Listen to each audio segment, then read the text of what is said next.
eu sou Elizabeth, trabalhadora do Centro Espírita Irmã Rosa. É com muita alegria que estamos aqui novamente em mais um encontro virtual para falarmos sobre o Evangelho de Jesus, à luz do Espiritismo. Hoje, a palestrante é nossa amiga Paula Reis, que também é trabalhadora da casa, e dentro do tema do mês, que é o desafio da pandemia, eu e o Espiritismo, ela vai nos falar sobre a lei divina e a lei humana. Antes disso, nós vamos fazer a leitura de uma página e a nossa prece. A página de hoje é do livro Justiça Divina, de Francisco Cândido Xavier, pelo Espírito Emmanuel, intitulada Diante da Lei. O espírito consciente, criado através dos milênios nos domínios inferiores da natureza, chega à condição de humanidade depois de haver pago os tributos que a evolução lhe reclama. À vista disso, é natural compreendas que o livre-arbítrio estabelece a determinada posição para cada alma, porquanto cada pessoa deve a si mesma a situação em que se coloca. Possuis o que deste, granjearás o que vens dando. Conheces o que aprendeste, saberás o que estudas. Encontraste o que buscavas, acharás o que procuras. Obtiveste o que pediste, alcançarás o que almejas. És hoje o que fizeste contigo ontem, serás amanhã o que fazes contigo hoje. Chegamos no dia claro da razão, simples e ignorantes, diante do aprimoramento e do progresso, mas com liberdade interior de escolher o próprio caminho. Todos temos, assim, na vontade a alavanca da vida, com infinitas possibilidades de mentalizar e realizar. O governo do universo é a justiça que define em toda parte a responsabilidade de cada um. A glória do universo é a sabedoria, expressando luz nas consciências. O sustento do universo é o trabalho, que situa cada inteligência no lugar que lhe compete. A felicidade do universo é o amor na forma do bem de todos. O Criador concede às criaturas, no espaço e no tempo, as experiências que desejem, para que se ajustem, por fim, às leis de bondade e equilíbrio que o manifestam. Eis porque permanecer na sombra ou na luz, na dor ou na alegria, no mal ou no bem, é ação espiritual que depende de nós. Então vamos fazer a nossa prece. Jesus amigo, querida Irmã Rosa e todos os benfeitores que nos auxiliam neste trabalho. Agradecemos a oportunidade de mais um encontro e deste aprendizado. Que neste momento possamos acalmar nossa mente e abrandar nosso coração tão conturbado nesses tempos difíceis, para receber as palavras trazidas pela nossa amiga Paula. Que o teu Evangelho, Mestre, nos sirva de alento e guia em nossa caminhada terrena. Que a nossa palestrante possa ser inspirada pelo alto nesta oportunidade bendita. Que assim seja, graças a Deus. Vamos então ouvir a nossa amiga Paula. Queridas amigas e amigos, é uma alegria estar aqui mais uma vez para uma nova oportunidade para juntos refletirmos sobre a doutrina espírita, sobre os ensinamentos de Jesus, que os bons espíritos nos amparem durante todo o nosso encontro e que Jesus seja sempre a nossa inspiração. Hoje nós vamos conversar sobre leis, que são preceitos que norteiam o progresso humano. Vamos falar sobre as leis humanas, sobre as leis divinas, a interação entre elas e como essa compreensão pode nos ajudar na nossa caminhada evolutiva. E vamos começar falando sobre as leis humanas, que, como a própria denominação indica, são leis criadas pelos homens e regem os atos das sociedades.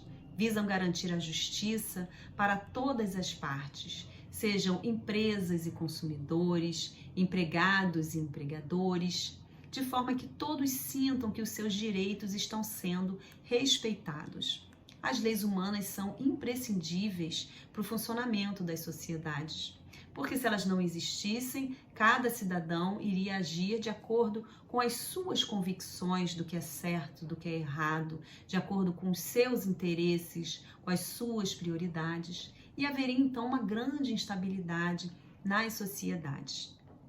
Então, as leis humanas, elas acompanham os aspectos culturais, os costumes daquela sociedade, e elas têm uma característica muito importante que é a transitoriedade.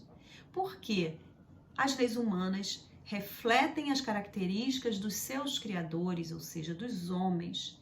Sendo os homens seres ainda imperfeitos, ainda mais considerando o nosso atual estágio evolutivo, então nossas leis são imperfeitas. No entanto, elas vão evoluindo à medida que nós vamos evoluindo individualmente, coletivamente, e elas também têm um papel importante para impulsionar a evolução da sociedade. Um exemplo para ilustrar o que estamos falando é a participação política da mulher no Brasil. Hoje, as mulheres ocupam os diversos cargos políticos, já ocuparam inclusive a presidência da República. Embora o percentual de cargos políticos ocupados pelos homens seja ainda muito maior do que o das mulheres, não podemos negar que, se olharmos para trás, já houve uma evolução. Ainda que haja muito que caminhar, já houve uma evolução, porque fica difícil até a gente imaginar que não faz tanto tempo assim, a mulher não tinha nem o direito ao voto aqui no Brasil. Foi somente em 1932 que houve essa abertura para o voto das mulheres. E mesmo assim, não foi uma conquista plena inicialmente. No primeiro momento, só podiam votar as mulheres casadas, com autorização do marido, as viúvas solteiras que tivessem renda própria. Somente em 1934 é que finalmente essas restrições ao voto feminino foram então eliminadas do Código Eleitoral brasileiro. Então é isso, ainda que tenhamos muito que caminhar, já houve uma evolução. É a transitoriedade que caracteriza as leis humanas. As leis divinas ou leis naturais podemos resumir dizendo que são as leis que regulam tudo o que existe no universo. São as leis do Criador. E se as leis dos homens são imperfeitas porque refletem as características de quem as criou, assim também é com as leis divinas. São as leis perfeitas porque elas refletem as características do Pai Celestial, de Deus, do Criador. Então, precisamos recordar os atributos da divindade que o Livro dos Espíritos nos apresenta, onde Deus é eterno, é infinito, é imutável, é soberanamente justo e bom, entre outros atributos. Então, assim são as suas leis, são perfeitas, são imutáveis, então elas não têm essa característica de transitoriedade, elas têm a característica da permanência e elas regem a todos. E essas leis naturais são abordadas por Allan Kardec na terceira parte do Livro dos Espíritos, cujo título é Leis Morais. E Kardec, então, começa esse primeiro capítulo da terceira parte, perguntando aos espíritos o que se deve entender por lei natural. E os espíritos dizem que lei natural é a lei de Deus. E eles acrescentam informações muito importantes para a gente. Eles dizem que é a única verdadeira para a felicidade do homem. Ela indica o que deve ou não fazer. E ele é infeliz somente quando se afasta dela. Olha que importante isso, porque nós somos seres imperfeitos, mas perfectíveis. fomos criados para a felicidade. Então aqui já tá, os espíritos já nos dão o caminho, o único caminho, inclusive, ele não dá uma alternativa. Então não há outro caminho para ser feliz, de acordo com a orientação dos espíritos, senão a prática, o cumprimento das leis de Deus. É a única verdadeira para a felicidade do homem. E Kardec, então, vai dividir essas leis divinas ou leis naturais em dois grandes grupos. O primeiro grupo é o das leis físicas ou leis da matéria, que são objeto de estudo da ciência. À medida que o homem vai observando, tentando compreender a natureza e os seus fenômenos, ele vai desbravando, ele vai compreendendo melhor essas leis da matéria. Então, são objeto de estudo da ciência. Um outro grande grupo, apresentado por Kardec, é o das leis morais, que são as leis divinas que regulam a vida do espírito. Importante ressaltar que é do espírito, ou seja, pode estar encarnado ou desencarnado, porque somos espíritos em uma experiência material. Então, essas leis independem em que condição nós estamos. Elas regem a vida do espírito e especificam o que o homem deve fazer ou deixar de fazer, como já dissemos. Então, as leis morais regulam a ação humana. É importante ressaltar isso também, porque a felicidade depende de uma ação humana.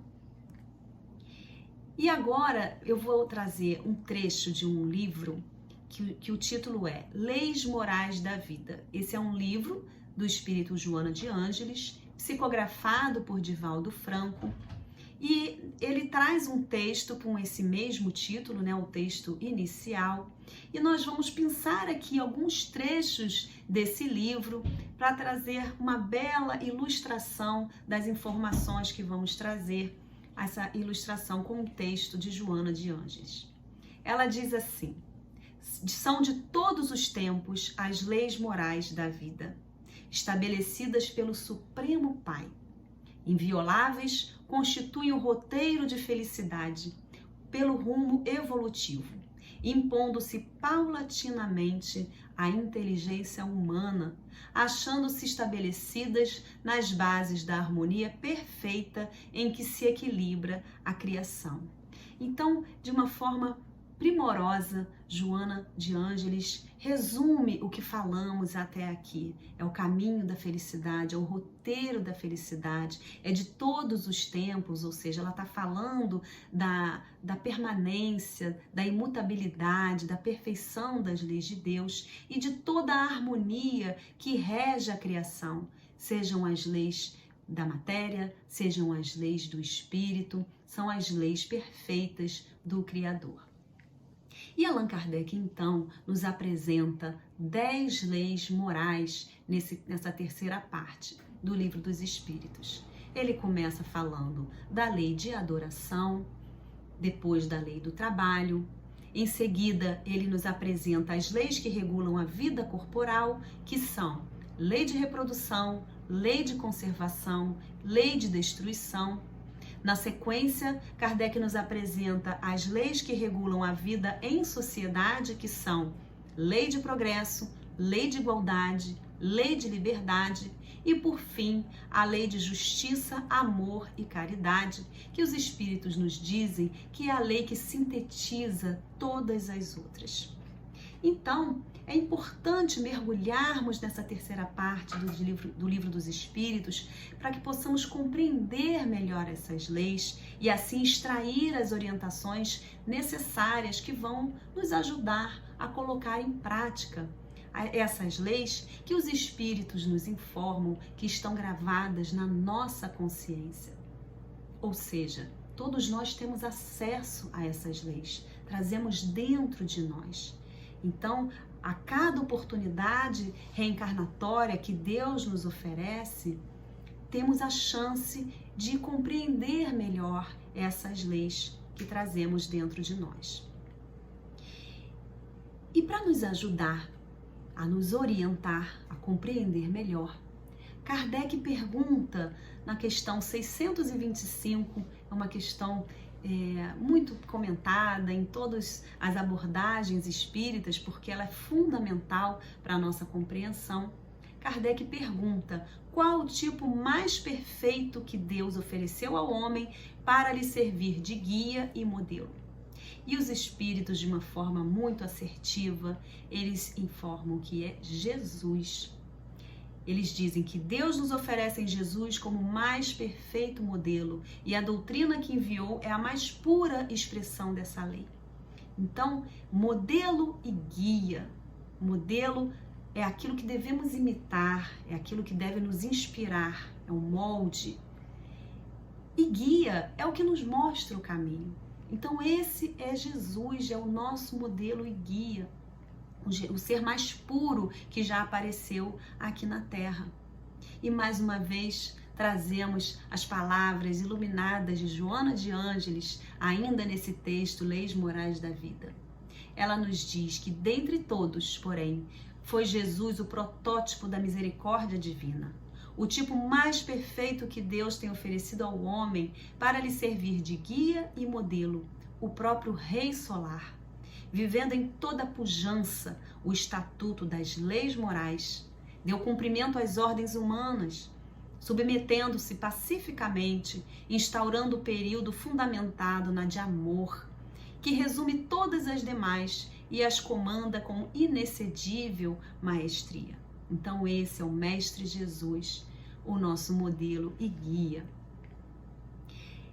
A regra moral, a moral, como nos dizem os espíritos, é a regra do bem proceder, é o que nos permite distinguir o bem e do mal. Então, nesse contexto em que estamos estudando as leis morais, em que já sabemos que Jesus é o nosso modelo e guia, será que não, devido à nossa imperfeição, devido ao risco que sempre temos de não saber distinguir o bem do mal, será que nós não podemos errar nessa distinção? É o que pergunta Kardec para os espíritos na questão 632. Ele diz assim: o homem sujeito ao erro como está, não pode se enganar no julgamento do bem e do mal e acreditar que faz o bem quando na realidade faz o mal? E os espíritos respondem: Jesus disse: o que quereis que os homens vos façam, fazei-o também vós a eles. Tudo aí está resumido. O que os espíritos estão nos trazendo é a regra áurea, é a regra do bem proceder, de nos colocarmos no lugar do outro, de agirmos com o outro quando da mesma forma que gostaríamos que agissem com a gente. Então isso já diminui bastante a chance de errarmos, né, na nossa avaliação, porque muitas vezes é difícil para a gente compreender a grandiosidade de Jesus. Mesmo pensando, poxa, o que Jesus fazia nessa situação? Às vezes é difícil para a gente compreender. Na verdade, estamos há mais de 2000 anos tentando compreender. Então, essa é uma regrinha que nos ajuda bastante a nos orientar nas melhores decisões. A regra áurea, fazer ao outro o que gostaríamos que fizessem com a gente. E para nos ajudar ainda mais, Allan Kardec produz uma das obras básicas da doutrina espírita, que é o Evangelho segundo o Espiritismo. A partir dessa terceira parte, ele expande e mergulha ainda mais nessas lições, tendo como base os aspectos morais dos evangelhos escritos, né, que trazem os ensinamentos de Jesus. Então, essa é uma obra primorosa, onde Kardec mergulha e aprofunda esses conceitos, trazendo os exemplos e a vivência de Jesus para nos orientar. Então, meus amigos, é muito importante mergulharmos também, estudarmos o Evangelho segundo o Espiritismo, o Livro dos Espíritos, para que essa conjunção de ensinamentos, esse conjunto de informações possa nos ajudar na nossa compreensão, para que nós possamos buscar o caminho da felicidade. E aí, mais uma vez, trazemos Joana de Ângeles para ilustrar esse tema. ela nos diz que leis naturais de amor, justiça e equidade são o fiel da conquista do espírito, que na preservação de seus códigos sublimes e na vivência da sua legislação aure o próprio engrandecimento e plenitude. O desacato, a desobediência aos seus códigos engendram o sofrimento e o desalinho do infrator, que de forma alguma consegue fugir ao reajuste produzido pela rebeldia ou insânia de que se faz portador. Então, ela nos está dizendo isso, nos falando que, de forma bastante resumida, se é que é possível resumir palavras tão iluminadas, é que quando nos afastamos da lei de Deus, estamos mais próximos da infelicidade. Mas que felicidade é essa que buscamos? Que felicidade é essa que realmente nos aproxima de Jesus, nos aproxima dos ensinamentos? Será que estamos mirando no alvo certo, imperfeitos como somos? E aí buscamos uma ajuda numa obra de um autor contemporâneo, uma obra bastante recente, que é Cosme Massi, é um grande pesquisador dos ensinamentos, da obra, do pensamento de Allan Kardec. Ele publicou recentemente um livro chamado As Leis Morais e a Verdadeira Felicidade. Então isso é tão importante que ele produziu essa obra. E vamos trazer um conceito que ele apresenta que vai nos ajudar também a compreender que felicidade é essa, que alvo é esse que nós estamos mirando. Ele nos diz o seguinte, que a felicidade é um estado interior de equilíbrio, paz e alegria alcançado pelo homem ao cumprir as leis naturais. Mais à frente ele diz, por outro lado, qualquer estado de prazer e alegria que fosse alcançado desrespeitando as leis de Deus seria uma espécie de felicidade ilusória ou mentirosa que cedo ou tarde desapareceria com possíveis graves consequências infelizes. Isso é realmente, vale a pena refletirmos sobre isso, porque muitas vezes buscamos um prazer momentâneo, um gozo, uma alegria daquilo que é impermanente, ou seja, da nossa vida corporal, esquecendo de que nós estamos aqui apenas de passagem, apenas como uma experiência material, como uma oportunidade de evoluirmos um pouco mais, de repararmos nossos equívocos do passado. Então, se o nosso alvo é a felicidade aqui da Terra, nós realmente precisamos parar para pensar. E no capítulo que fala do progresso, da lei de progresso, é interessante que Kardec destaca o progresso das leis humanas. E é importante para reforçar, para corroborar aquilo que nós já falamos anteriormente, que é oriundo dessa transitoriedade, mas tem algumas informações interessantes aqui para refletirmos. Os espíritos nos dizem que Kardec pergunta se a sociedade poderia ser regida só pelas leis naturais, sem a colaboração das leis humanas. Afinal de contas, as leis humanas são imperfeitas e as leis de Deus são perfeitas. E os espíritos respondem que até poderia, se as sociedades as compreendessem bem, compreendessem plenamente a ideia, o conceito das leis divinas. E ainda, se tivesse a vontade suficiente, porque não basta compreender, tem que ter vontade, que como Leon Denis nos disse, é essa potência da alma. Podemos fazer tantas coisas dependendo apenas da nossa vontade. Então, o dia que associarmos a plena compreensão com a vontade suficiente, nós podemos então abrir mão das leis humanas nas sociedades. Acho que ainda falta bastante para isso, né?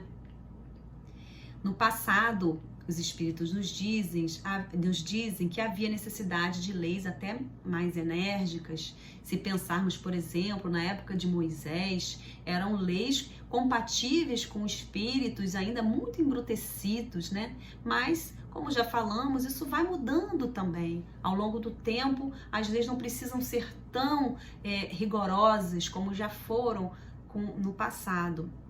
Então, quanto mais as leis humanas vão se aproximando da lei natural, num processo ainda muito lento, elas vão ficando mais estáveis. E porque elas vão encontrando base sólida naquilo que é da natureza, naquilo que é divino. Então, as leis vão se tornando mais estáveis à medida que se aproximam das leis de Deus e também quanto mais elas envolvem a todos. E na questão 796, ainda falando sobre o progresso das leis humanas, Kardec pergunta se no atual estado da sociedade a severidade das leis penais não constitui uma necessidade.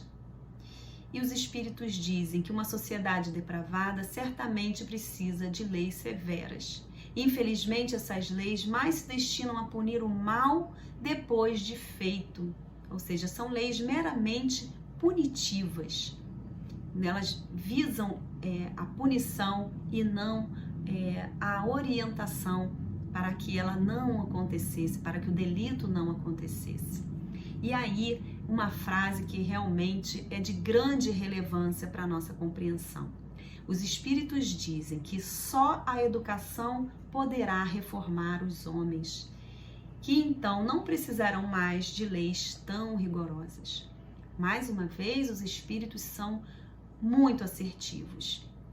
A educação é o único caminho para reformar os homens, porque as leis por si só, elas não transformam as criaturas. Elas não ensinam a pessoa a se tornar mais caridosa, mais benevolente, menos egoístas. As leis, elas visam coibir determinados comportamentos, mas elas não transformam o homem. Somente a educação tem poder transformador. Mas perguntamos então, que educação é essa? Que tipo de educação realmente transforma o ser humano? Nos recordamos que Kardec era discípulo de Pestalozzi. E Pestalozzi ficou conhecido como o educador que trouxe o afeto para a sala de aula.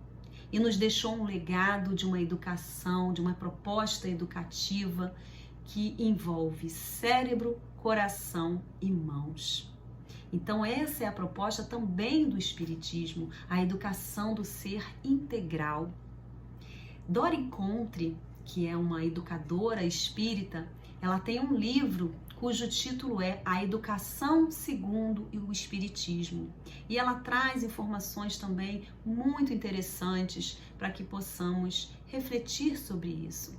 Ela diz que a educação é toda a influência exercida por um espírito sobre outro, no sentido de despertar o processo de evolução. Educar é, pois, segundo Dora Encontre, elevar, estimular a busca da perfeição, despertar consciência, facilitar o progresso integral do ser. E que tipo de educação, por exemplo, buscamos para os nossos filhos? Desde muito cedo, desde a mais tenra idade, muitos de nós estão preocupados com uma escola que tem uma boa posição no Enem. Não que esse tipo de preocupação não faça parte da nossa realidade, não que não devamos levar em consideração o aspecto do intelecto, mas é preciso também uma educação que acolha, que mostre o caminho, uma educação que oriente na direção do bem. Essa é a proposta da doutrina espírita, ressaltada também por Herculano Pires no seu livro Pedagogia Espírita.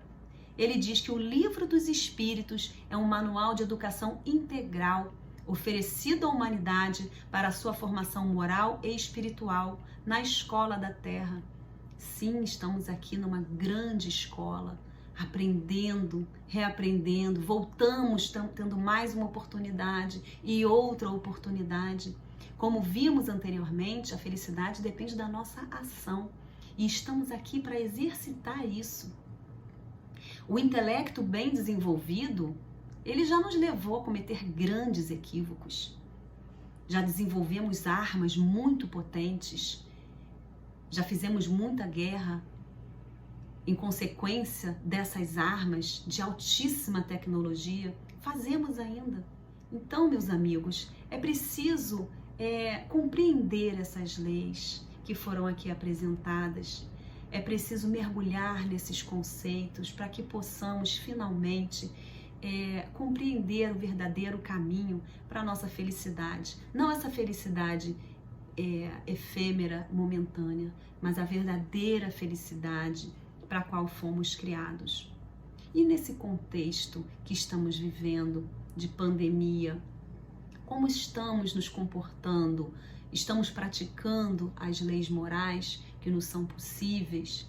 Estamos aqui discutindo se deve ser lei usar a máscara ou não usar a máscara.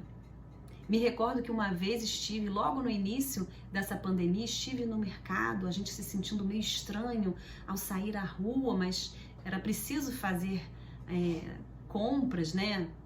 São necessidades básicas assim que a gente precisa. Então era um momento em que estavam todos ainda muito no isolamento, né? Todo mundo em casa. Fui ao mercado e o estabelecimento estava ali oferecendo, né, o álcool gel para que as pessoas passassem nas mãos e também nos seus carrinhos. E havia uma senhora à minha frente e eu mantive o distanciamento e recomendado. E o funcionário do mercado, ao oferecer o álcool em gel para essa senhora, ela se negou. E ela falou assim: eu não vou passar isso, eu acredito em Deus. Então, sem querer fazer qualquer tipo de crítica a essa senhora, é a compreensão que ela tem. Mas precisamos refletir sobre isso. Que tipo de contribuição estamos dando no nosso dia a dia, também nesse contexto de pandemia, onde tudo fica muito exacerbado.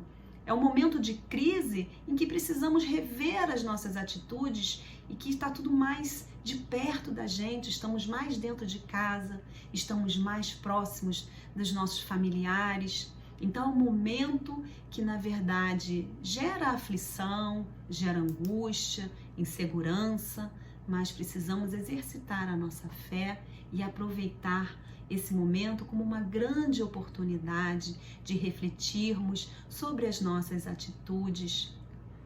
Tendo em mente, ainda gostaria de trazer um comentário de Allan Kardec na questão 930. Ele nos diz assim: quando o homem praticar a lei de Deus, terá uma ordem social fundada na justiça e na solidariedade, e ele próprio também será melhor. Então, essa é a nossa reflexão. Agora, já finalizando o nosso encontro de hoje, eu gostaria de encerrar mais uma vez com Joana de Ângeles, no seu texto Leis Morais da Vida, e ela nos diz assim: as leis morais da vida são impostergáveis.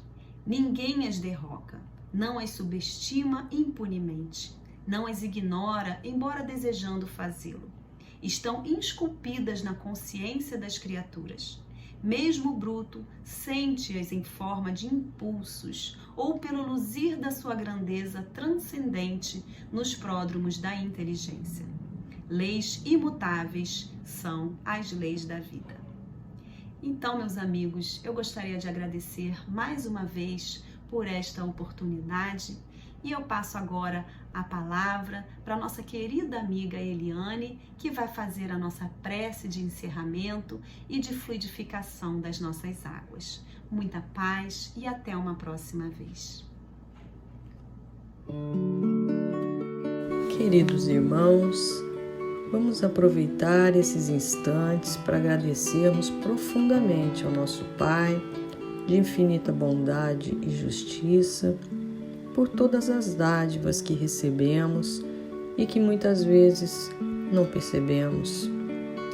Vamos agradecer em primeiro lugar pela vida, essa oportunidade bendita de redenção, de podermos aprender com os nossos equívocos passados e prosseguirmos no caminho da evolução. Agradeçamos ao Pai porque nos enviou Jesus, esse mestre de luz que nos deixou como guia o seu evangelho de amor, que traça um caminho seguro para todos nós. Pai, pedimos nesse momento que nos auxilie a ter coragem, perseverança e resignação para superarmos todos os obstáculos que se apresentam em nossa vida cotidiana, sempre, Senhor, com muito equilíbrio e muita fé. Jesus, nosso irmão maior, que os seus exemplos de amor sejam sempre a nossa inspiração em todos os momentos, guiando e refletindo em nossas ações. E que, Senhor, por onde passarmos, possamos levar a sua paz, o seu exemplo de caridade e de luz. Que assim seja, Senhor, graças a Deus.